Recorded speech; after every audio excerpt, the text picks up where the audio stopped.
as the economic activity has come to a near standstill in March. The recession choir is growing louder. Three of the top banks, Morgan Stanley, Goldman Sachs, and JP Morgan, all predicting a depression-era crash, including expectations that second quarter GDP would drop as much as 30%. The four big banks see the economy dropping double digits. While Bank of America sees a 12% drop in GDP. Morgan Stanley sees a dramatic 30% plunge in the second quarter. San Luis Fed President James Bullard has the most pessimistic call. He predicts a whopping 50% drop in US GDP. And this is just the beginning of the crisis. Not only are we going through unprecedented times in every other aspect of our lives, but economically, we are going through completely uncharted territory in the history of humanity. Never have the markets been blown so big and been completely shut down in such a short amount of time. The economic ramifications of this are going to be catastrophic.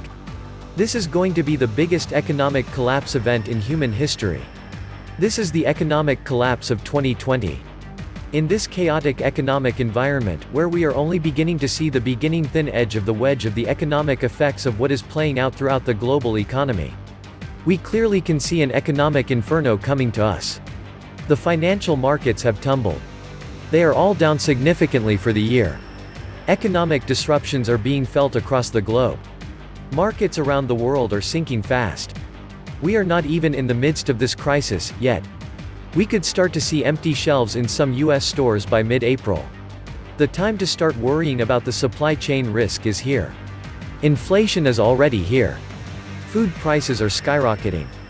And this is just getting started.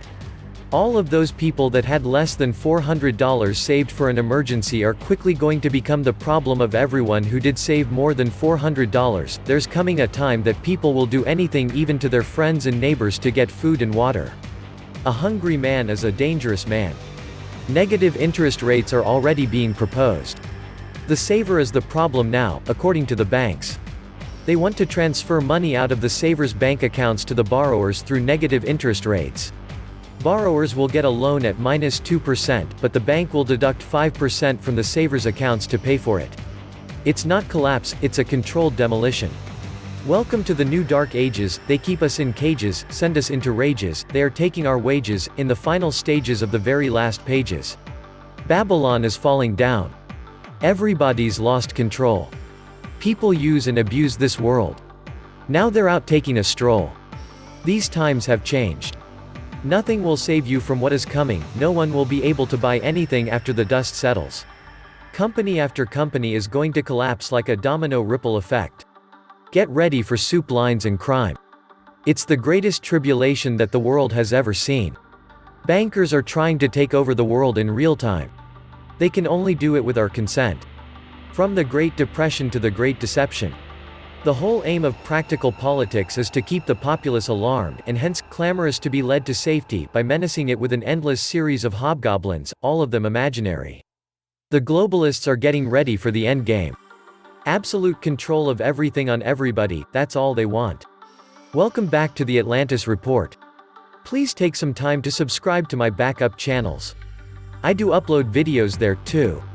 You'll find the links in the description box. You will also find a PayPal link if you want to make a donation. Thank you. This economy has been a house of cards. They knew that when they started it back in Reagan's time.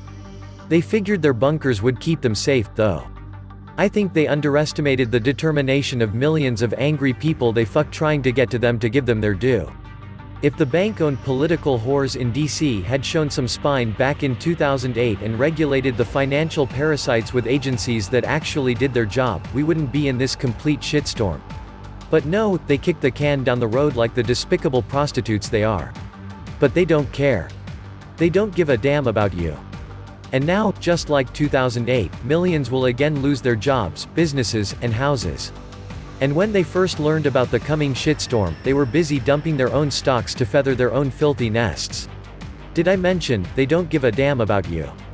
The virus is a hoax creating medical martial law, which they need for the global currency reset. This has been in the planning for years and is now being implemented by the controllers of the matrix. It will be the death of all world currencies and the death of the dollar.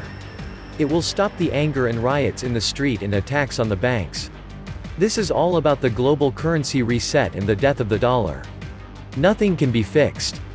Every new attempt at fixing things exponentially worsens the situation. The USA is sleepwalking into hell. Trillions for the banksters, and $1,200 for every American, unless you earn too much. The Fed has a singular mission, to milk the host country and much of the world for every penny they can get. Everything they do is meant to further that one single mission. The Fed is the tool of the elite. This supposedly independent body shafts the working man every day with taxes, then prints money and gives it to billionaires. Printing hundreds of trillions of dollars and building a totalitarian monopolistic system and government around it. They steal trillions and nobody goes to jail, but if you so much as steal $5 from a bank, you'll go to prison for years. The government goes out of its way to enable the financiers and bankster parasites. They have rules and regulations for everybody except the highest criminals in the food chain. Beyond hope, in my opinion. The population is hopelessly dumbed down, and by design. Nothing can be done now. It is too late. Collapse is inevitable, kind of like the Borg. It is systematic at this point, 900 trillion in liabilities. The host, USA, is lost. The Fed sows social division and mistrust. Nobody can even imagine the social destruction that will be happening soon. And that is exactly what the Fed is doing and has been doing since 2006. What it is doing is designed to hide the problems, not to fix the problems. It's long past the point of no return. The argument is no longer about the good of the economy. Everyone with a brain knows that 10 times the Fed balance sheet over 2007, as we'll soon see, and more promised, is going to create huge imbalances of money versus goods. It's being done because back in September, government deficits crossed into territory where continuing operations require endless money printing to finance it all. The next phase is also well known. Total destruction of the currency system. This tells me they already know what they want to foist on us once it reaches that point, and the public faces express shock that it came to this, and something urgent is needed to combat the problem. Central banks have set the entire world's economy on a one-way trip down the circular hole of debt. The only objective one can have at this point is to attempt to push oneself up through the swirling to delay one's inevitable entry into the hole. The Fed is a private corporation made up of member banks and would never sit out an opportunity to bail out its members for taking the wrong side of a bet while gambling with your money. The Federal Reserve Bank is not part of the US government. It is privately owned. The owners include Rothschild Bank of London, Warburg Bank of Hamburg, Rothschild Bank of Berlin, Lehman Brothers of New York, Lazard Brothers of Paris, Kuhn Loeb Bank of New York, Israel Moses Safe Banks of Italy, Goldman Sachs of New York, Warburg Bank of Amsterdam, Chase Bank of New York. The US Treasury prints money and gives it to the Fed interest fee. The Fed loans this money back to us through banks, charging interest. The Fed also buys government and corporate debt. Thus, the Fed's policies are used to maximize profits for large banks, and as we have seen, bail out these same banks when they make bad investment decisions. The unelected, empowered by the biggest beneficiaries of their policies, deciding by committee behind closed doors, policies that drastically affect us, but they themselves are insulated from any negative effects which may arise due to the fact they have inflation-protected pensions awaiting them. This is backdoor socialism, economic decision-making by the unelected, and globalism. If a butterfly flaps its wings in Europe, the Fed must act. The Fed is ever more powerful, and getting more powerful every day, because there is no one watching as they self-author and expand our powers, as they ignore the mandates under which they previously agreed to, and from which their special powers are derived. The Fed is a big, wide band of duct tape on top of thousands of band-aids. That's what the entire system is, a mess of poorly conceived measures that has a purpose very different from what was sold to you. The purpose is to take everything you have and will have, and to enslave you forever. Period. The result of the Fed's mass printing debasement of the currency will be an extremely small wedge of society living well indeed, with private jets, disgustingly luxurious homes, and all the fuel and resources life demands, while the rest of us learn the meaning of the word foraging. Fed can create thousands of quadrillions of electronic fiat phony dollars with a push of a button. And that $100 bill you rat hold in your wallet won't buy you a bus ride home. Debt is slavery. Saving is sovereignty. They want slaves, not sovereigns.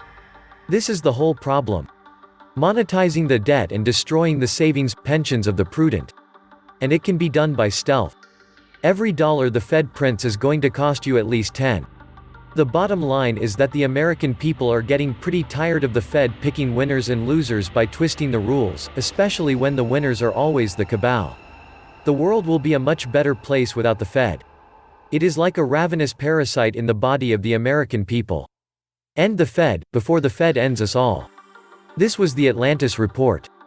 Please like, share, subscribe. And please take some time to subscribe to my backup channels, I do upload videos there too. You'll find the links in the description box. You will also find a PayPal link if you want to make a donation. Thank you.